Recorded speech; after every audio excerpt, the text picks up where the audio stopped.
جو چیز آئے گی وہ میں تمہیں بتاتا ہوں. توجہ، میں آج ہی اعلیٰ حضرت فاضل بریلوی رضی اللہ تعالیٰ عنہ کا یہ قول پڑھ رہا تھا. کسی نے سوال کیا آپ سے سورہ ملک کے بارے میں، تبارک کے بارے میں، تو آپ نے کیا نفیس جواب ارشاد فرمایا. اے میرے عزیزو، اس کو پڑھ لو یا مجھ سے سن لو، تمہارا تسلی سے سینہ چوڑا ہو جائے گا. فرماتے ہیں کہ جو بندہ اپنی زندگی میں سورہ ملک کی تلاوت کرتا تھا، تبارک جس کو آپ تبارک کہتے ہیں، 29ویں پارے کی شروعات سب سے پہلی سورہ ہے، یا اس کے گھر والے اس کے لیے تلاوت کرتے ہیں.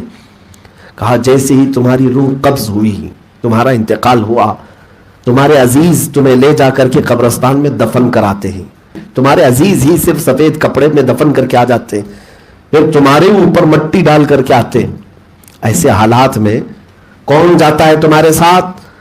فرمایا گیا جیسے ہی تمہارے رشتہ دار قبرستان سے 40 قدم دور جاتے ہیں، عذاب کے فرشتے قبرستان میں قبر میں آتے ہیں، اور جیسے ہی وہ عذاب کے فرشتے آتے ہیں تو یہ سورہ ملک سامنے آ کر کے کھڑی ہو جاتی ہے اور کہتی ہے کہ میں اس کو عذاب دینے نہیں دوں گی.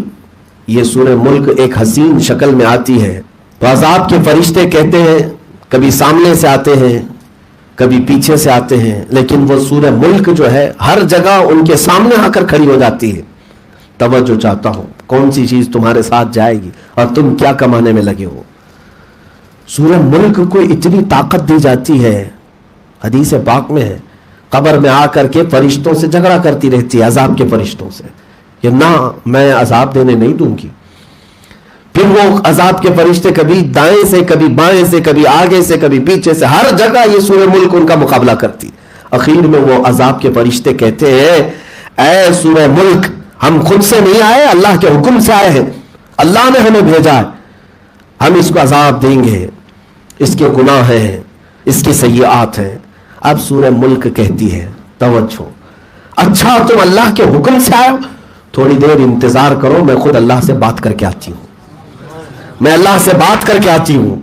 یہ سورہ ملک جاتی ہے اللہ رب العزت کی بارگاہ میں اور عرض کرتی ہے کہ مولا، کیا تو اس بندے پر عذاب کے فرشتے بھیجا جو مجھے ہمیشہ تلاوت کیا کرتا تھا، جس کے گھر میں میری تلاوت ہوتی تھی؟ کیا تو اس بندے پر عذاب کے فرشتے بھیجا؟ رب تعالیٰ فرماتا ہے کہ ہاں، اس کے کچھ گناہ تھے، اس کے کچھ سیئات تھے، اتنی سزا اسے دی جائے گی.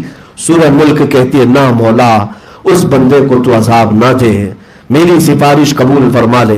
رب تعالیٰ فرماتا ہے عذاب کے فرشتے جا چکے قبر میں، عذاب ہوگا. اب سورہ ملک کیا کہتی ہے سنو. میں یہ حدیث پڑھ رہا تھا تو عجیب سی کیفیت تھی. یہ سورہ ملک کے بارے میں میرے آقا فرماتی کہ مولا سے، رب تعالیٰ سے جھگڑ پڑتی ہے اور کہتی ہے اے رب ذوالجلال، اگر تو اسے عذاب دے گا ہی تو پھر تو اپنے کلام سے مجھے باہر کر دے. اللہ اکبر، اپنے کلام سے مجھے نکال دے، میں تیرا کلام ہوں یا نہیں. رب تبارک و تعالیٰ فرماتا ہے سورہ ملک، تیری سفارش میں نے قبول کر لیا، جا واپس. اور عذاب کے فرشتے جا چکے اس کی قبر میں، اب تو روشنی لے جا. اب سنو اس کے بعد کی بات میں نے پڑھا تو میرا دل بھی ٹھنڈا ہوا. اے میرے عزیزوں، میرے سننے والوں، آج کے بعد سے اس کی پابندی رکھو. سورہ ملک اب آتی ہے، واپس آتی ہے. عذاب کے فرشتے ابھی قبر میں کھڑے ہیں، عذاب دے نہیں رہے میت کو، کیونکہ یہ کہہ کر گئی تھی میرے آنے تک رکنا. رب تعالیٰ سے بات کر کے، اجازت لے کر کے، سفارش کر کے واپس آئی.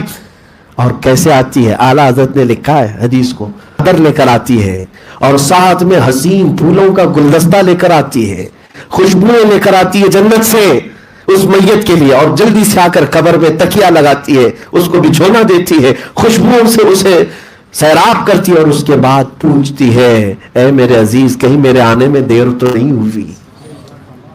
کہیں میرے آنے میں دیر تو نہیں ہوئی؟ یہ ہے سورہ ملک جو ہماری قبر میں بھی جانے والی ہے ساتھ میں.